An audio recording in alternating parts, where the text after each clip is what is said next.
I can't even tell you what. Excuse me? It really is. It really is. Are we doing Marcus next? We're doing Marcus here, which I hopefully will be delightfully easy compared to Shavuos. All right. But hopefully tomorrow night, yes, tomorrow night we will start Marcus. How much we get done tomorrow night, I don't know, but we'll start tomorrow night. Okay. Rabbi Lezer Shem Rabbi Yeshua. Rabbi Lezer name Rabbi Yeshua. And how much we're on 1, 2, 3, 4, 5, 6, 7 lines down on the Mem Beis Amud Aleph. Rabbi Lezer, I'll close this for you.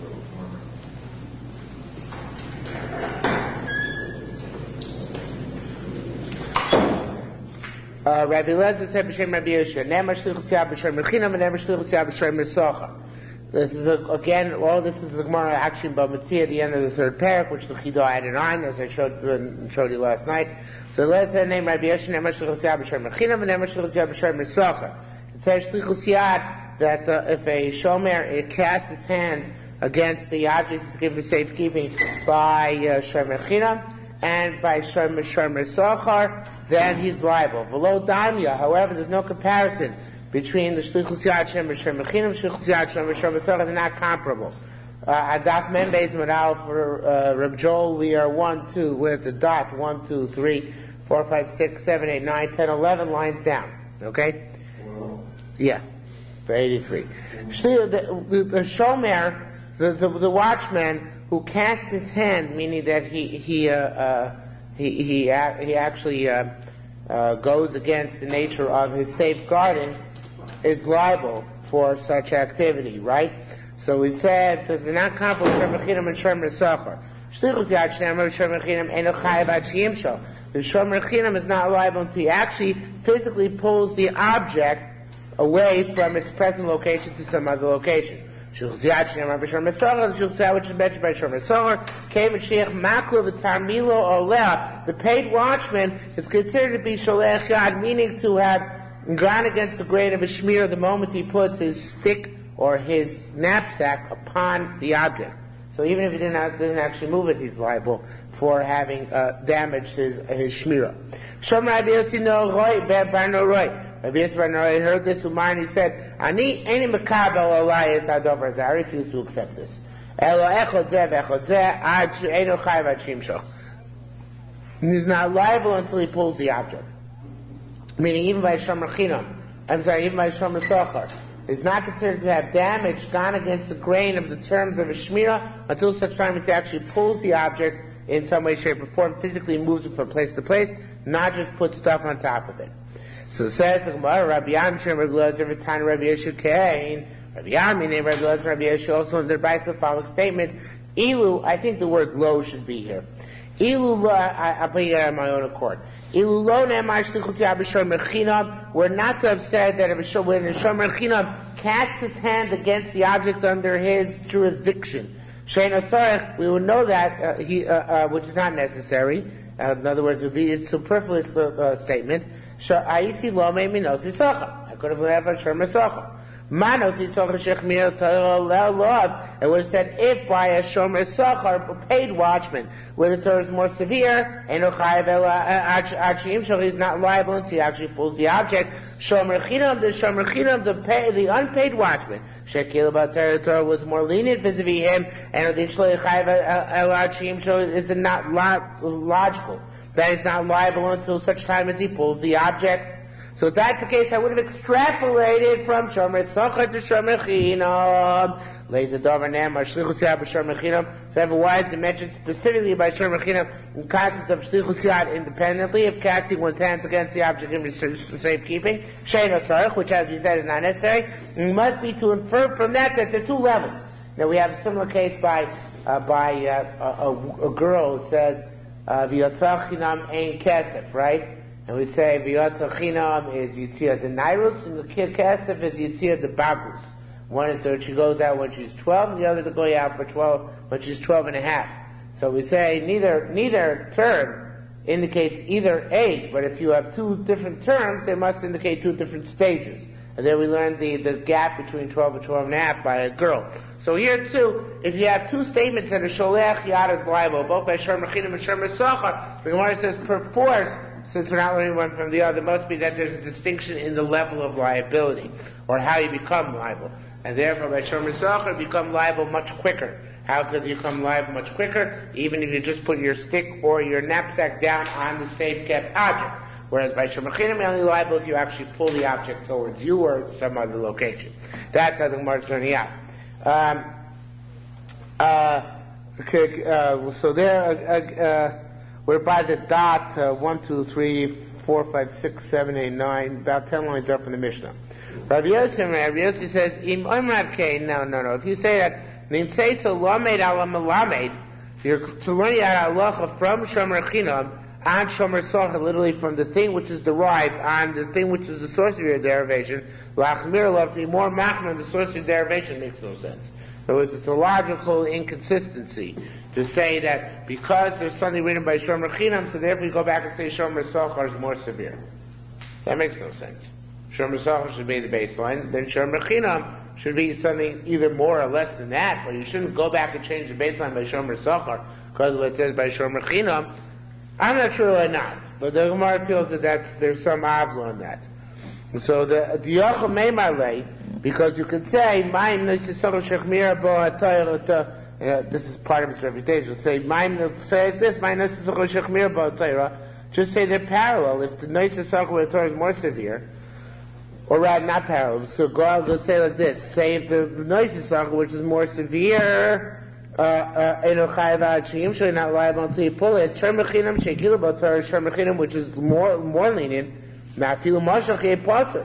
maybe even if you pull it, you're still exempt. In other words, maybe the shlichus yad by Shomer Chinam requires that you bang on it or something like that until you damage it. So again, the Gemara is displeased. Why are we going back to Shomer Chinam and say, well, because we have a superfluous reference by Shomer Chinam, therefore turn around, go back to Shomer Socher, and say we're more machmir by Shomer Socher. Maybe it means we're even more meko by Shomer Chinam. I mean, it's a good cup half empty, cup half full issue. At which way do we look at it? So therefore, he learns out the same halacha, but slightly differently in its derivation. Elokeni. Rather, this way it is. Lo yamar shlichus yad b'shnei b'shomer Socher. He says, let's use the jumbo boy, the shlichus yad, the casting your hand against the object, which is which mentioned by Shomer Chinam. Since it says that, it's not necessary to say shlichus yad b'shomer Socher. Sheinu tzorich. I see loymei, because I would learn out b'shomer Chinam. Shomer Chinam b'shomer Chinam shekila b'Torah. The way the Torah is lenient, they know chayav achiv you're not liable to pull the object. No see Socher by a person who is a paid watchman. Shechmira b'Torah, where the Torah is more severe, came and shemosha chayav. Once he does Mashiach, he should be liable. So lays a dover name of shlichus yad b'noisei Socher. Therefore, if that's the case, why does it say shlichus yad b'noisei Socher? If I could have extrapolated from Shomer Chinam, so sheinu tzarich, which is not necessary, lachmir, and this is much more conventional way of learning. In other words, if by the thing which is more lenient we have a citation, certainly I don't need the citation, the same reference by the thing which is more severe. So if it says it by the thing which is more severe, it must be to be even more severe. So if the baseline is Shomer Chinam, when you're not liable until you do Mashiach. Shomer Socher is more severe, you're liable once you put an object down on top of the object which you're safekeeping. Okay? Once you put your load or your stick on it, you are liable. Halacha base. Amar Shomer Chinam, he said to Shomer Chinam, Eichon Shori, where's my ox? Amar Lo said, well, I don't know. Mace died. Vuhu Nishbar, Nishbar actually was broken, or taken to captivity, or Nignav, or stolen, or Loavat, or lost. So he was lied, right? He lied in the shvua. Or vice versa. Nishbar was broken. Bushamesa actually died, or Nishbar was taken into captivity, or Nignav was stolen. Or Avad, or it was stolen, lost, or Nishbar, or taken into captivity. Bushamesa, Nishbar, Nignav. Bottom line, Ogana, or Avad, or he said it was lost, and Nignav, or stolen. Bushamesa, Nishbar, Nishbar. You got the point, right? Or Avad, it was lost. Bushamesa, Nishbar, Oganav. As I read that wrong. O Nishbar, O Avad Kama, Avad Vushameis, O Nishbar, O Nishbar, O Nignab. Bottom line is he lied. Mashbiach, we made him take a shvur. From Ramin, he lied in the shvur. Part 3 is exempt anyway. Why is it exempt? Because he would have gotten off the hook. It's true he lied, but he would have gone off the hook no matter what he said, because the Shem Rechinam is off the hook no matter what he says. So therefore, what difference does it make? The lie is not a financial lie. It's an ethical lie, but not a financial lie. According to the Spindel principle, whenever the lie does not provoke monetary obligation, so then, it doesn't shield the monetary obligation, then there should be no liability for Shavuos Bikotam. Right? Okay, even though you're not an ethical person. Says more now. What about the false? My Rav said, Patim Shavuos Bikotam, he's exempt Shavuos Bikotam, but Chayim Shavuos Bitui. The Shavuos Bitui, which is a lying, an oath, which is a lie, so that he's liable on. Rabbi Yochanan argues. Rabbi Yochanan knows, Me'acha shemitzvah la'afiso. The mitzvah is to appease the mafki, the guy who gave you the object for safekeeping, right? So therefore, Eino Chayim Mishum Shavuos Bitui. He's not lying because Shavuos Bitui, because what's the difference how he appeased? So he appeased this way, he appeased that way. But this Shavuot is really an abstract Shavuot. The fact that he took a specific nuance, which was incorrect, doesn't detract from the fact that overall he did what he had to do. He had to appease the guy, take a Shavuot to appease him. He took a Shavuot to appease him, so what if the devil's in the details? That should not be enough reason to make him liable. The Gemara doesn't like this. I know you don't like it either. Says Mar, guy to the Rav, ain't no mitzvah l'faiso. And according to Rav, it's not a mitzvah to be made with him. L'faiso levis, ain't a faiso l'sheker. To attack Rabbi Yochanan, appease it, but appease him with truth, don't appease him with a lie. So Gemara really ends up displeased with Rabbi Yochanan, although can't refute him. Okay? Says Gemara, yeah.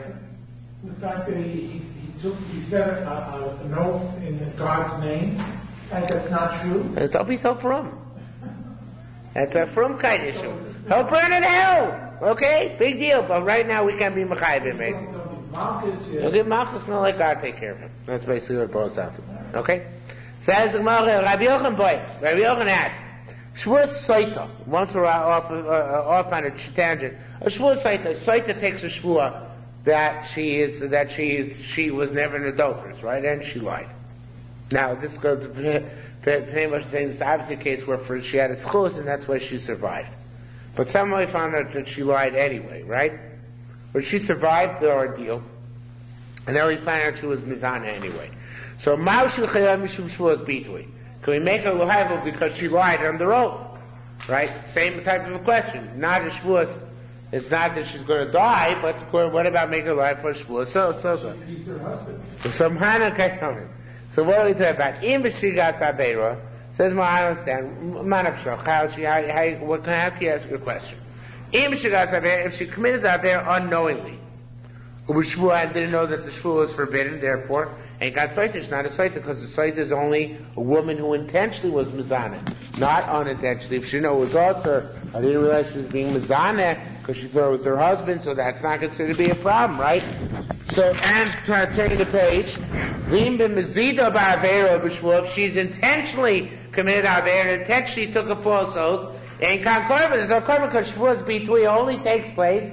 The korban Shavuos Bitui is only if you're a shogeg on the Shavuot. If you intentionally lie, there's no korban Shavuot. Now, the chart throws in a line here, and I think he's correct. A line which he claims the Gemara's message should say, what are we talking about? She was adulterous intentionally. However, she did not know she's not allowed to take the shvuah. I mean, she didn't know that she had to tell the truth on the shvuah. So therefore, iskan soitav, iskan korban. In that case, there's a soitav because she was intentional, and there's a korban as well. Why is there a korban as well? Because even though she lied on shvuah, it's because she didn't know it's also to lie on the shvuah. Kashanamite, so she's a very big ignoramus. Look, she's a slut. She's an ignoramus to boot, right? She's fornicating at the same time she's lying on shvuahs. Yeah, but the whole system is explained to her. The Kohen is supposed to explain. She didn't understand. There's a dumb blonde. I don't know what it is. Okay, so it says the Gemara. And so then now the Gemara says, Asya de Rav, that which Rav said, and the Shar de Sol throws a good measure, Rabbi Yochanan as well. That which Rav and Rabbi Yochanan said about Shavuos Bitui, in this case like Rabbi Akiva, well, Shavuos Bitui goes on past occurrences. What about Rabbi Shmuel? V'nizbor, where Shmuel holds Shavuos B'Tei is only on future occurrences, not on past occurrences. The only being korban, I should say, Shavuos B'Tei on future, for future, not the past. So how's the Gemara, how by Soita is it shaykh to have Shavuot in the future? You should be able to answer this, by the way. Because you'll see the next Gemara says it. V'nizbor Rabbi Shmuel Rabbi Meir Asui. If Rabbi Shmuel holds Rabbi Meir, it's okay. Rabbi Meir Amar, Rabbi Meir says, we say, Omen Shlonit Mesi, Omen Shlonit Tamah. That's all else on the future. So therefore, according to Rabbi Meir, Rabbi Shmuel can never Shavuos B'Tei by Soita on the future. Nevertheless, Vat Mashgach Kushya. This is this would be a little bit difficult because then we'd be asking a question, Shalom Li with the Hilchasa, because they're on Pascal the Great Mayor, she takes Shmuel in the future. It's a little bit difficult to say that. Okay, be that as it may. Halacha Gimel. Echad Shor, where's my ox? Amalania Day says, I don't know. Now he doesn't just say that. He says, Any day Matasach, I have no idea what you're talking about. Right? What? What ox, right. Busha Mace. It's a lie, right? The ox died. Onishbar got broken. Onish was taken captive. Onigdav was stolen. All that are lost. Mashbiachani, I make you take a shvuah. V'amar Amen, and the guy took a shvuah. Took the shvuah. Potter is exempt. What was the shvuah that he never watched? They never had an ox in his possession. Right. He's still exempt. Why is he exempt? Of course, because it's Spadel principle. He didn't cause a loss. Because on any of these things, he would have been Potter, right? Echad Shori, whether it was my ox, Amar Lo Avad, he said, got lost. Mashbiachani, Amar Amen, he took a shvuah. Now here's where it gets new. He himself ate the ox. He had a barbecue the ox, right? So Mishayim Iskaren, he pays the value of the ox. Okay? What if he confessed on his own that he lied in the ox about the ox?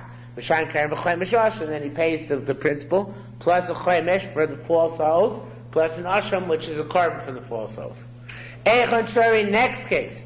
Where's my ox? If he lied and he said it was stolen. It's a shaymer lying and stealing is stolen. Mashbiachani, I'm making take an oath. He says amen. The witnesses testified that he himself stole the ox. Oh, here he pays kefil. Tainas Ganov, if somebody claims a stone and he lied, he stole himself, he pays kefil to the owners. Just as if he thought it was a Ganov. Now in this case, he is really a Ganov because he's not giving it back. Okay? Hold on, if however he could see it on his own, the witnesses did not, before the witnesses came and testified, Mishan Karen only pays the principal plus the fifth, but the plus the carbon. If you said to a guy in the marketplace, not a shomer, but a guy in the marketplace, where's my aksha ganafta that you stole? Okay, he wasn't a shomer, he was the thief. Vuamer, and he says, needless to say, lo ganafti, I never stole. Mashbiachani makes him take an oath. He said, takes an oath. If the witnesses testify that he himself stole it, it pays kefil because he's a thief. And thieves pay double. If he slaughtered it or sold it, he pays 4 or 5 times. However, what if the guy, the Ganav, raw ate him and machim shinu boy? He saw witnesses about to come and he says, Vamar Gonafti. And he says, I stole it. But I did not slaughter it nor sell it. And a Mishram El Karen, he only pays the principal because he's a Moide Biknas. He confesses the Knas. It says he's Moide Biknas. Moide Biknas is Potter. Right? So he says he confesses the Knas before the Eidim come. He gets off the hook of everything besides Karen. The guy in the marketplace, why isn't he accuses someone else? Why isn't he ultimately a liar? Why does the accuser... You're right. You would have to have an 8 echor or something like that in order to be Mechayiv Shavuot. Otherwise, the Shavuot would not apply. Absolutely not. Yeah, you're correct. Okay, it says, said, the guy said it got lost. The Shomer said it got lost. Vinish below, and he took a Shavuot. And he confessed that he lied. Whether it's before witnesses came, or after witnesses came, Mishalem, he pays Keren, the principal, the Oim Chomesh B'Osham, and 5th and an Osham. And he brings the korban. Tana tanas ganap, if he claimed that it was stolen, v'nish balon, he took an oath and he lied. Vodalot shlabo, then he confessed. At shlabo, and support when this korban, mishalim keren v'choy mishosher, he pays on the basis of his confession, the principal plus a fifth plus an osher. If, however, once the Edom came, or if you did not confess before the Edom came, then you pay what? If the Edom tell you, says you personally stole it, what do you pay? Kefel, no double. The kefel. Anytime you don't confess on your own, you pay kefel, right? Mishan Teshum kefel, v'asham, and you bring a korban. V'chum she'olo mitok kefel to Rabbi Yaakov. Since you're paying double, you don't have to put in the fifth. It's normally have to kill it in one and a fifth, but now in this case, he's giving the double anyway. The fifth belongs to the usher, doesn't it? Yeah, but it goes anyway to the owner. But you're right. Rabbanan asked him, Rabbi Yaakov, they said to Rabbi Yaakov, where's there such a concept of Osher without a fifth? There's no fifth here. You have to give a fifth besides the kefel, right? So it says, so therefore, now, Rabbi say, so therefore the Rabbanan holds, according to Yerushalmi, although it's not explicit, but it comes out clear out later on, that there is no korban. If there's kefil, there's no korban. The Bavli holds that there's kefil, but there's korban, and there's kefil, and maybe there's chomesh besides. Right? But the Yerushalmi holds, if there's kefil and no chomesh, there's no korban either. Okay? So it's very blatant machlokas. So he said, where's the notion of chomesh? So top of Mem Gimel Amar Lohen, he said to them, I'll prove to you there's such a thing as a Osham without a Chomesh. Im Nishba v'Nishba, he takes successive oaths for naught. Successive lies, right? Again, and again, and again. That's an Osham without a Chomesh. Says the Gemara, for Rabbanan say, Lekeren Chumashim, on the principal of fifth, next to words good in the front, such as around, L'shvuos ein chomshin. What do you think? When they take additional shvuos, there's no chomesh. The truth is that's where we pass them. We pass them that if you take a shvuah and you lie, then you pay 1 and a fifth. If you lie again, you pay. If you lie about the chomesh, you give a chomesh on the chomesh. Lie about the chomesh, you give a chomesh on the chomesh on the chomesh. You're all too old for this. But in Dr. Seuss and the Cat in the Hat, so when he takes the hat off, there's a cat in the other hat, cat in the hat, cat in another hat, cat in the other hat. In other words, each hat he takes off. Any recollection of that? Yeah. Okay. So same thing here by a shvuah. Each time you take a shvuah, a shav, until there's less than a pruto left in the chomesh. So you have to give a chomesh on the chomesh on the chomesh, and so on and so forth. Okay, it keeps adding on. So they argue Rabbi Yaakov actually in halacha. Rabbi Yaakov says no chomesh on the additional shvuos. Rabbanan say there is a chomesh on the additional shvuos. So ina dover acher, that was a svol. We can also learn that from a pasuk. This is my pshat in this line. V'shviyim oso barosha b'chamishi so Yosef alav. We dash in this word chamishi so. That in Chamishisov, I think it says. Chamishisov is Sefer Law means there are many Chomeshim. In other words, you have to bring Chomesh after Chomesh after Chomesh, there are many times, Chomesh, on a Chomesh, on a Chomesh, on a Chomesh, until it becomes less than a Bruto. So, Lamaitza, what they were saying is that, obviously, there always has to be distinct Chomesh. If there is no distinct Chomesh, there's no Korban. Rabbi Yaakov holds you don't need a distinct Chomesh. The Chomesh can be part of the Kefil. When you take a shvuah on top of a shvuah, there isn't a second chomesh. So therefore, there's a big machlokas. Rabbi says, we learned this way to Brisa as well. Tano tanas over. Now the Shomer said it was lost, not stolen, lost. Okay. V'nishbol, he took an oath. V'fish korban. And now the Shomer has a guilty conscience. He lied in a shvuah. So what does he set aside? He sets aside a korban. He knows that he sinned. He knows he has to bring a korban shvuah. So therefore he does. He sets it aside.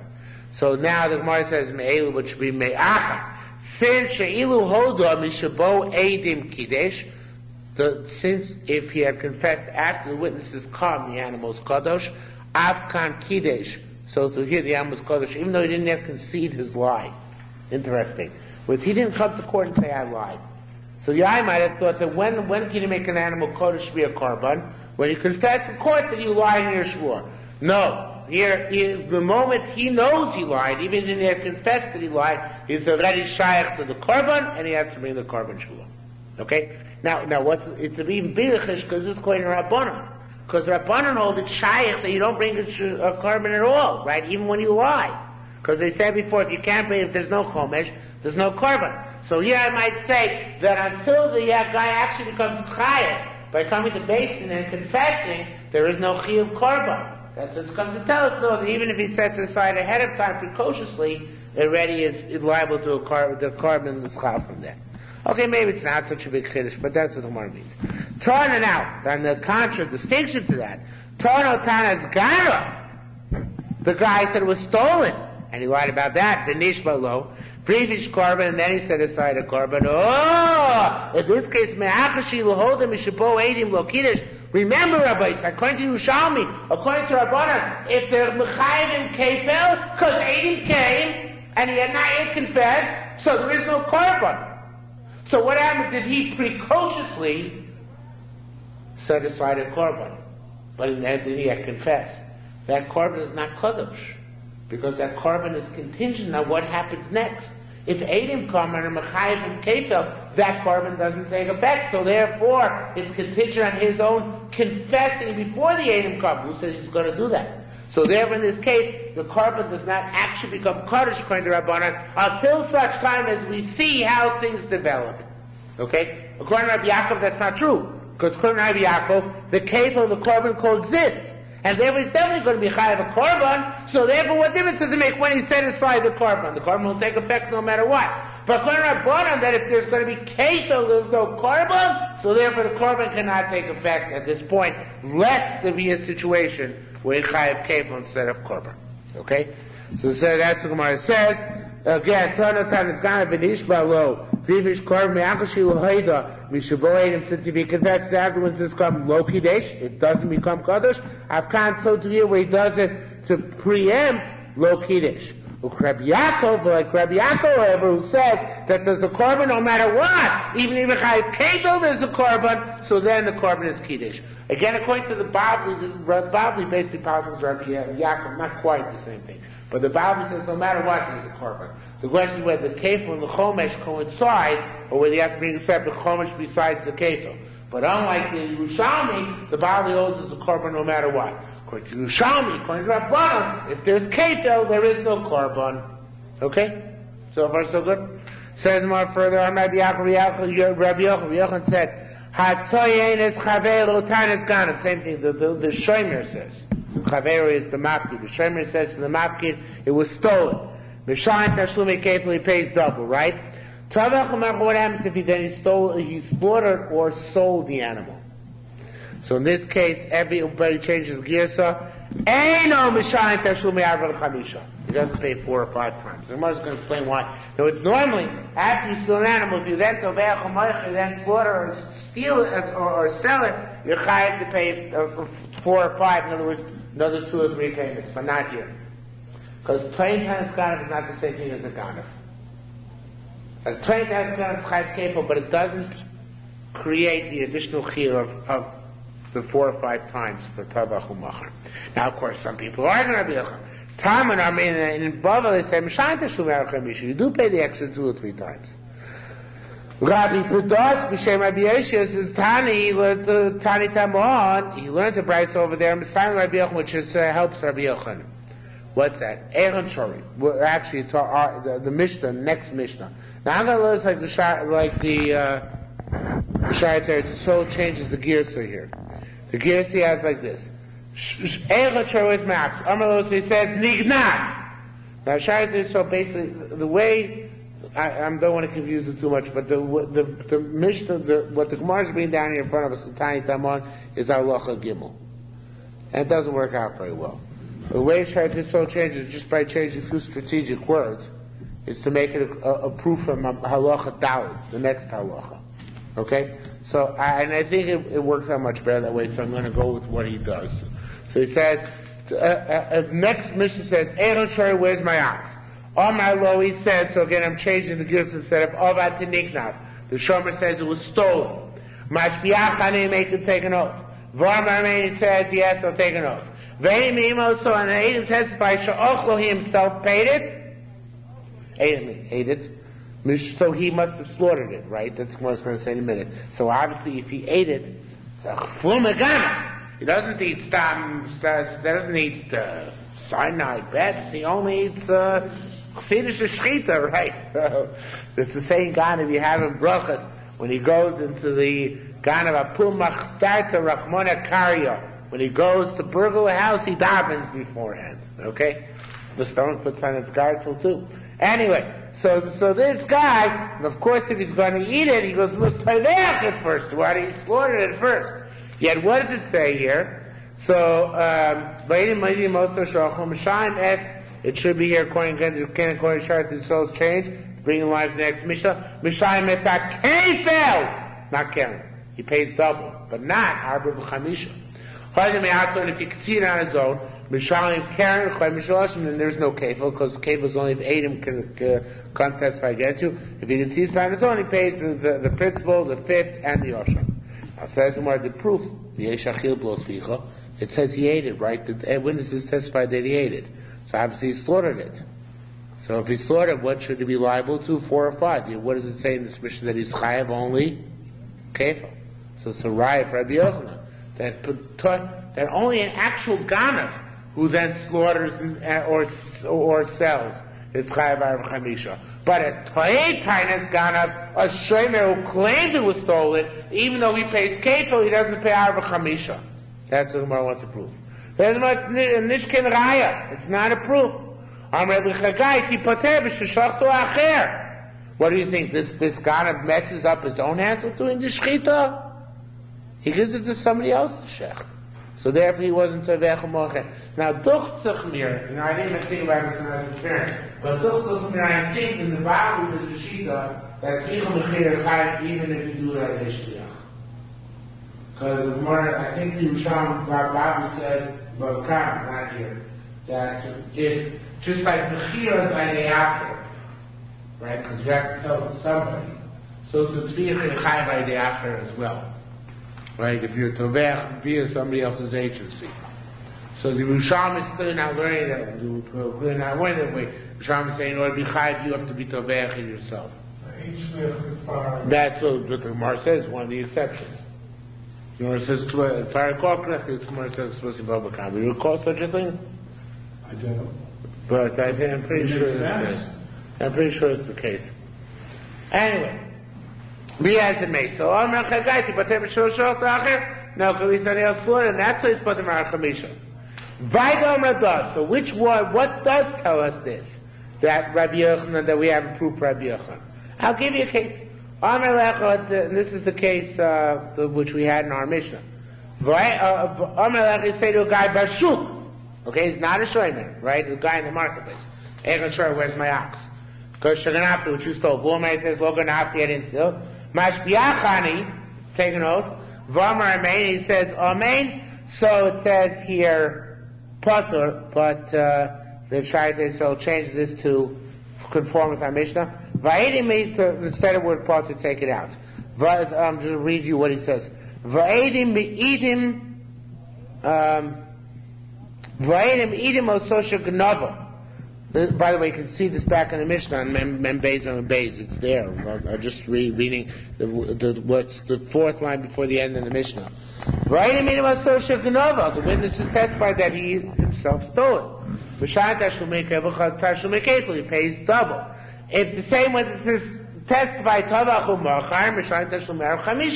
then he pays 4 or 5. Okay? So, what's the deal here? Second to last line. It's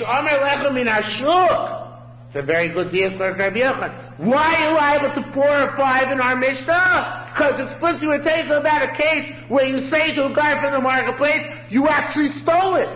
And then you slaughtered or sold it. And they're aiming on that. Then there's 4 or 5. The inference of our Mishnah is obvious. That if it wasn't somebody from the shuk, but rather a shomer who claimed it was stolen, even if it came out that he actually was tovech u'moicher, he's part on the additional amount. Why? Because Toin Tanis Ganav is not completely tantamount to Ganav itself. Okay? So Avalim Omar, it should be Omar L'Shor Mechinim, L'Sev Lechem L'Shor Mechayev, should be Omar L'Shor Mechinam Patur. Because that's obvious case. If you say L'Shor Mechinam, you're a Patur, and that's the proof of Rabbi Yechon. Now, turn the page. More says, now, the Shaitan show changes the gears for here significantly. So I'm not gonna go with him in this, but rather that the Gemara is about to push off in a different manner the raya from the Brisa before Amud Aleph. The Gemara already there pushed off with Rabbi Chagai. We wanted to bring a raya to Rabbi Yochanan for the fact that it said that if the guy ate it, he only pays kefil, doesn't pay Arab 4 or 5. So how come he must have slaughtered it in order to eat it? So the Chagai said, no, it's not a kasha. Maybe he didn't slaughter it. Maybe somebody else slaughtered it. If he himself slaughtered it, maybe Taki would be liable to pay the additional amount. So now the Gemara tries to give another answer. The Gemara says, Masni, so that price says, B'sha'ochlo, and this is very interesting. B'sha'ochlo v'chakach nishba. What takes the place of a Geneva by a shomer? Since he really didn't, it's really not stolen, right? He might never have touched the object. He might have left it exactly where it was put, where the mafkid left it. So what is the act of Geneva? The act of Geneva, says more, is what? The shvuah. The Gemara is going to ask about the slaughter later, don't worry. The shvuah. The Toyei Tainas Ganav is the Gneva. So the depends. B'sha'ochlo v'achakach nishba. You know why you don't pay Arba Chamisha? Because it's talking about a case where first he ate it, the Shomer ate it, then he came to Basin and claimed that it was stolen. So when is the Toyei Tainas Ganav? After he ate it. So you don't have, the Gneva, in this case, comes after the Achila. So that's why it's potter from Arba Chamisha. Because the Gneva, the Gemara is going to ask you a question. I know it's bothering you. You're at by the Baal Bata's question, how could he have eaten it without stealing it? Right, okay, the Gemara is going to ask that, okay, patience. But the Gemara is saying right now is that here the eating preceded the stealing, so that's when there's an Arba Chamisha. Because the stealing is the act of taking the oath, and he ate it before it. That which Rabbi Yochanan was talking about is Benishba lo v'chaka chochlo. Rabbi Yochanan even wanted to be mechadish, and this Rabbi Yochanan doesn't have a right from the Brisa. That where you took the shvuah first and then ate it. In other words, you the Shomer came to Basin and claimed it was stolen, took a shvuah on that, and then went home and ate it anyway. He wanted to say, that is the Arba Chamisha. Because Toyei Tainas Ganav is not a real Geneva. That Rabbi Yochanan doesn't have a right for the Brisa. Because the Brisa might be talking about where the eating occurred before the shvuah. Now, says the Gemara, we're going to come to that case later on about, where is it? It's coming up somewhere. How do you steal it? I think it's top of Memdal Rav, I think. Somewhere it's coming up, this question. Meanwhile, Rabbi Yochanan said, third line down, on Memgil base. Somebody who claims his friend that Aveda of yours which I found was lost. In other words, he's a Shomer Aveda. He found the lost object. Then he says, well, it was stolen after I found it. Chayav. He's liable. What's the case? Where's my lost object? Right? I know you found my lost object. You found my lost wallet. He says, he says it was stolen. So in that case, he's liable to pay kefil. Because the Shomer Aveda, sure. A Shomer Aveda is the same thing like the way the Shomer, so therefore there's a liability for kefil. Rabbi Yochanan said, now,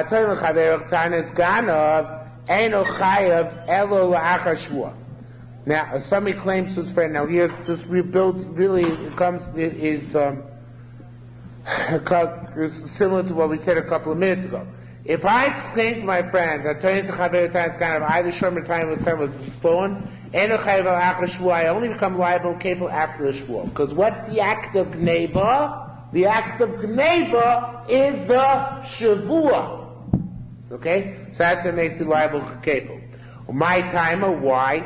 Nemar kan shlichus yad. It says shlichus yad. The Moshe brings down the drush of the exact psukim is in the first one, second one line of Moshe. It says Im lo yimatzeh ganav nikra ba'abayis Elokim lo sholach yodo Elohim lo sholach yodo. And that's about a 20 times it's got. I'm not going to bother you with the psukim. Even I myself didn't pay much attention to it when preparing. But Nemar lahalan shlichus yad. It says shlichus yad also by Yerushalmi Shavuos. Okay, by Malahalan. Let's take it on faith. It says it in both. Okay, Malahalan, just like over there. It's after he takes the oath. I'm sorry. There, meaning that there's an oath on it. Okay, I don't understand exactly the Yerushalmi works, but the Yerushalmi, just like there's an oath over there, there's an oath over here, and the oath is the act of neighbor. Okay, I'm taking on faith that it works. Rabbi Yochanan, Psukim, no mention night shiur, I don't have to deal with it. Rabbi Yochanan said, Tano Tanas Avud. Okay, getting back to various different Tanas. I claim it was lost. Either Sherma claim was lost. Finish Balo, and I take a shvua. But then I claim it was stolen. Interesting case. I claim it was lost, and I take a shvua on that. And then I guess he proves it wasn't lost. So I come back and say, well, it was stolen. I made a mistake. I was joking with you. And then he takes a shvua on the theft. Oh, so is he chayiv? And then it comes that, of course, was lying on that. Is he chayiv kefil on that one? What would you say?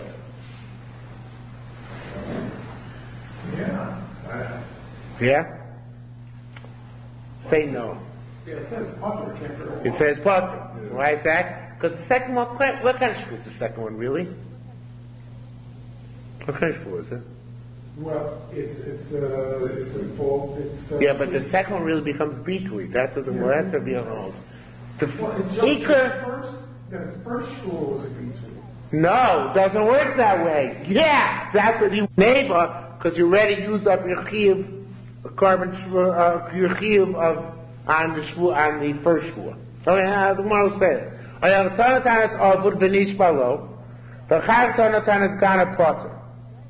Now, the question is, Rabbi Yochanan by shvuas tanas ganav, ma'ushi yechavel b'shum shvuas bitui.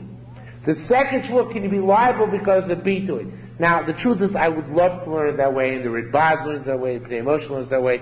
Only the problem is that the Vilna Friday changes the Girsa. It says, shvuas tanas ganav, ma'ushi yechavel b'shum shvuas pikodon. In other words, even though the second one is, he seems to be right from what happens later on in the Gemara. So I reluctantly changed the Girsa. So this is a little bit more difficult. So it means the Gemara is accepting, Rabbi Yochanan is accepting that the second one is potentially shvuas pikadon, and you could have two shvuas pikadon in a row. But since the second one is redundant, it can't be mechayv kefil. The only shayla is if you bring Karen v'chomish v'asham on the second one, despite the fact that you can't be chayv kefil. Okay? Says the Gemara. The second shvur becomes because of why doesn't the first shvur read? Right. The chayla, you should be right based on the Gillian and trying to change the girsa. What can I do? It doesn't. Okay? The Gemara is going to discuss it a little bit, but it's not going to make you happy.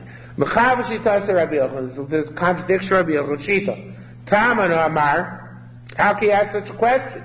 You see here, the Gillian Ephraim is right, because of the way the Gemara draws a contradiction, a parallel and a contradiction between the two statements of Rabbi Yochanan. A few moments ago we said, Tano Tanas Abud, Benishbul, he took an oath, and then he made him take he took a second time and the second oath at Gainav, Potter. The Kol Marachet, so how can you have a Shaila? Of course the second one can't be a Shvuas Pikadon. If the second one is Shvuas Pikadon, then it should be Chayiv Kefil. Which is your question, right? So the Gemara says, how can you ask a question, the second one is Shvuas Pikadon? It's not Shayiv such a thing.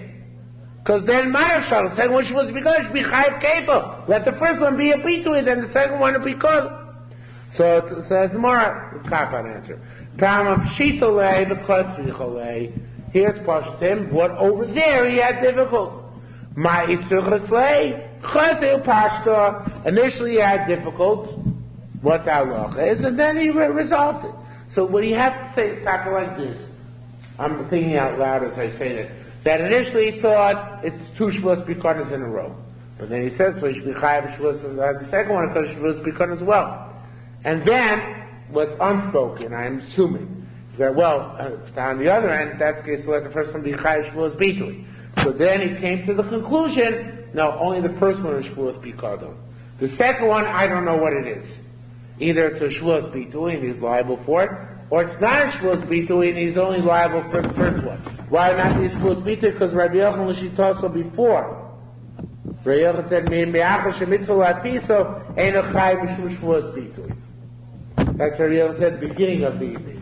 So that's what you would say, that it's not a Shavuos Bitui. The second one, Rabbi Yochanan, I'm reneging a little bit now. The second Rabbi Yochanan said would never be chai because of Shavuos Bitui. Because once you make this in one way, even though you change it afterwards, it's still one continuation, and therefore there's only one liability for Shavuos Bikonos. The whole shaila was, it's only it can't be liability because of Bitui, it's only liability because of Bikonos. Those shailas would be chayav on 2 different Shavuos Bikonos. And then he said there's no such thing, only one Shavuos Bikonos. Well, it's a little bit more ambiguous. I know I didn't make you happy, it didn't make me happy, but you get the idea. Okay, he's part from Keto because we always go after the first Shavuot and determine whether it's chayav Keto or not. Okay? Somebody who came to his friend, again, the Shomer says, it was stolen. He's not liable until he makes that lie in court. So there's more, wait a minute. Monica, what are you talking about? If already based in Paskin that he's chayav shvua, that he has to take an oath that it was stolen. I feel he should be based in chayav. It makes sense if it's where he takes the shvua. Once based in Paskin, he has to take a shvua. He lies in the shvua. That's the time he's got it. He should be chayav kefir. Tapim and down on the house. Elaken Nukem, what are you talking about? Budachamilon Ozlim. He must be seeing the Edom running after him. Bon Mishmune, the Edom are shouting, you gotta take a shvur, right? Or 1-8, whatever it is. V'kava to Mishtaba, and he jumps. And he takes a shvur on his own. Right? That was before they get to court. So that shvur is not mechayev him. Why is that shvur not mechayev him? Because Lamaisa, it didn't take place in court or on the say-so of court. It's only when it's 20 times it's gone up as a result of a court-ordered shvua, that he is liable to pay kefil. Okay, B'chia B'Shem Rabbi Yochanan said, B'omedes alei dusa. Also, that which it says that, we come back to the question, I don't know if we'll get it all, maybe we'll. That which we said, that a 20 times it's gone up pays kefil, it's even if you didn't move the ox. Even if the ox is still standing by the trough. Okay? You didn't move it, trough or feedback. You didn't move the ox at all. 20 times you came to basin and claim was got stolen, and you took an oath on it, you're liable to pay kefil. Says Rabbi Zer, Rabbi Zer asked, my sons, what did you mean to say? Bill Medes? Now here the gears gets tricky, you have to change it. Pay Moshe Shah, there's all other people change it. Ball metis, we talk about where it's specifically standing by its trough, or afilu ometis, or even if it's still standing by its trough. What's the difference? In Tamar, and you take out the book. In Tamar, if you're going to say, take out the word afilu as well.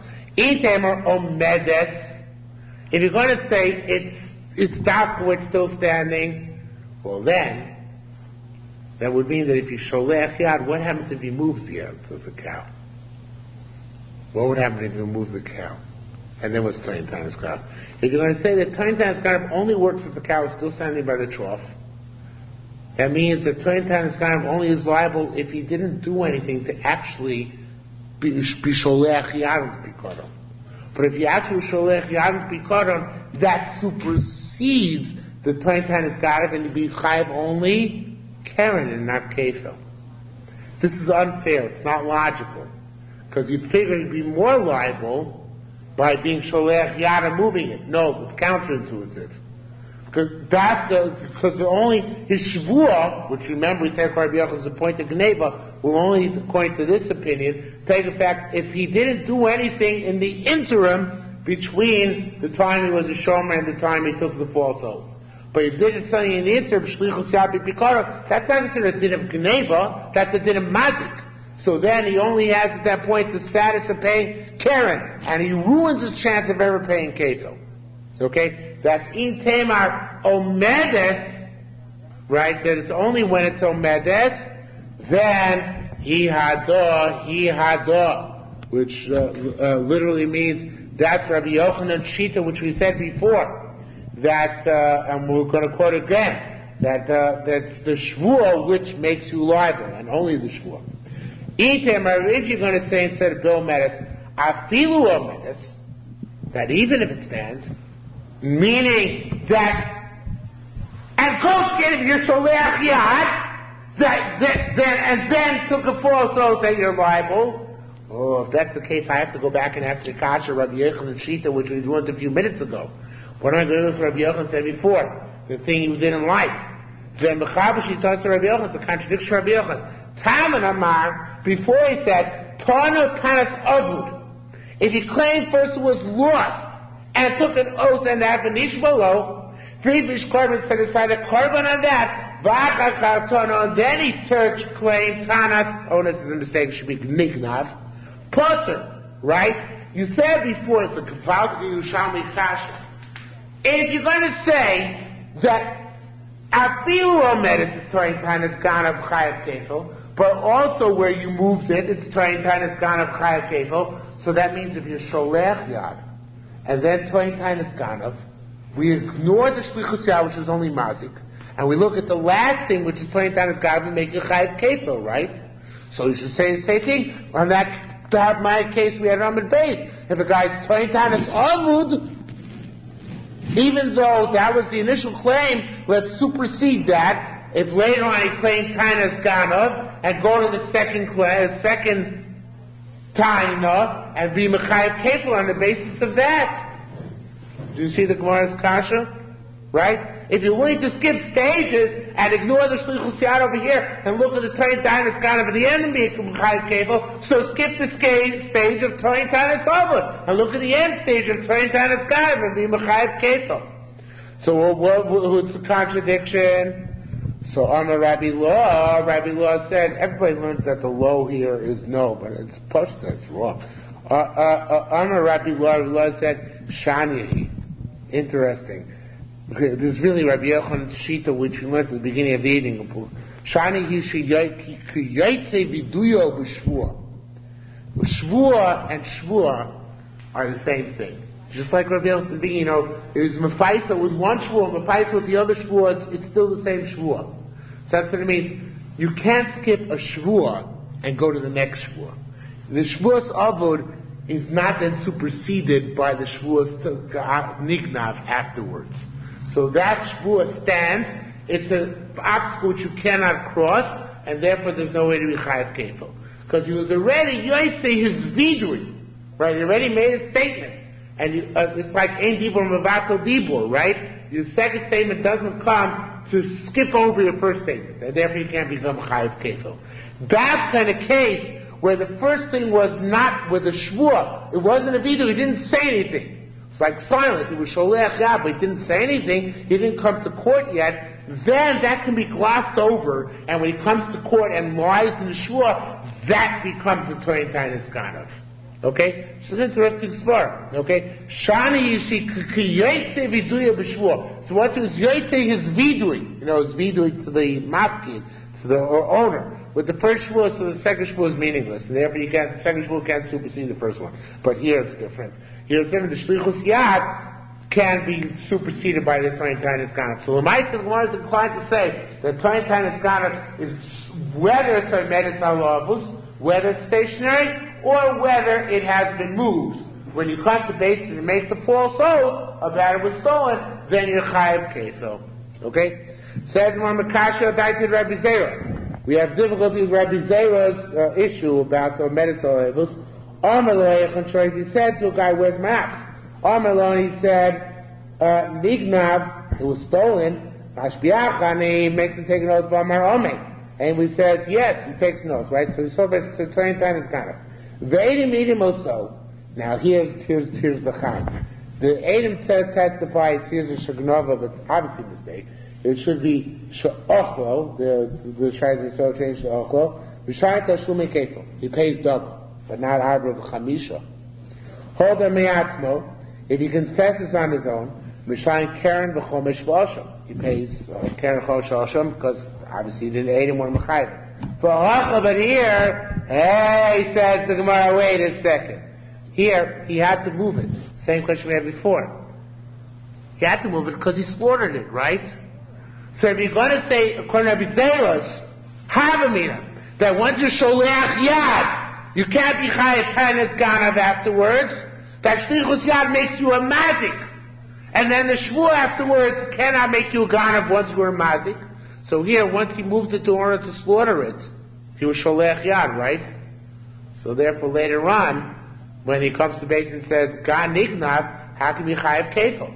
If you look at Rabbi Yochanan, it's not difficult, because Rabbi Yochanan said the shvuah skips over the nezek. Shvuah can't skip over shvuah. Once you tie shvuah's avud, you can't skip over that the shvuah's nignav and be chayav kefil, but shvuah's nignav can skip over shlichus yad. It can be chayav kefil. But Rabbi Seir's harmony is that shvuah's nignav cannot skip over shlichus yad. So that's the case of shlichus yad over here. Kem shemashach, once you pulled it, it's the same thing according to Rabbi Zeir, not according to Rabbi Yochanan, but it's the same thing like Rabbi Zeir. It's the same you claimed avud. Bikamer utonotan is gonna potter. How can you possibly chayav afterwards? Kefel. Says Gemara, no. He put the shenishbul of achar kach tavcho. You talk about the two answers actually. One answer is that first he took the shvuah that was nignav, and then he went home and slaughtered it. So at the time he took the shvuah that's nignav, Yitake had not yet been sholeach yad, and that's why he chayav kefil. The shlichus yad comes subsequent to your taking the oath. That's not so bad. Then the Gemara gives another answer, which really comes back to what he said before. Talmidei Rabbi Chia bar Laini, they said, Tipater b'sheshachta ravutz. No, it was crouching, it was sleeping. And he slaughtered it while it was crouching. You didn't actually move it to slaughter it. You weren't sholeach yad. Shlichus yad is only if you did mashiach on it. You didn't do any mashiach. All you did was kill it.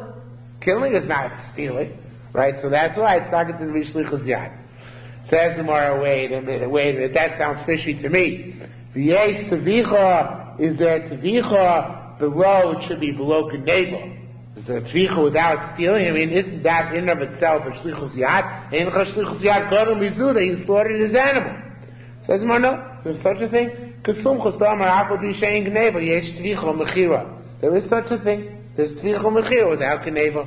They have such a thing. It's not the same thing. Gneva is a mashicha. Tvicha mechira, even though you're killing the animal, that's not considered to be a form of gneva. Could you say that it's not officially gneva until the bow does yesh on the object? What? That he's miyayish? No, it's gneva without yesh. Yesh and gneva not contingent. Yesh has how long ramifications. It's not a gneva. It's not the same thing. Reish Lakish says, Shmuel says a different shot. He says, Shmuel Amar, B'shalo bo eide gneva, avlim bo eide tvicha chayet. And I'm not, this tell you about a case specifically where I'm not sure exactly, there's Gillian if I'm changes gears, so I'm not sure exactly what he gains by it. I don't really understand the case anyway. But Shmuel's coming down to answer some other way. He's trying to say that this is about a case where the Eide Gneva didn't yet come, but the Eide Tvicha came. Now that I look at it, I don't understand it at all. I'm not sure what Shmuel's saying. Alright, so let's leave Shmuel for tomorrow night. Let's see if I can figure out by tomorrow night. I'm surprised I got this far. Okay. Yeah, Mr. Shem tomorrow. See you.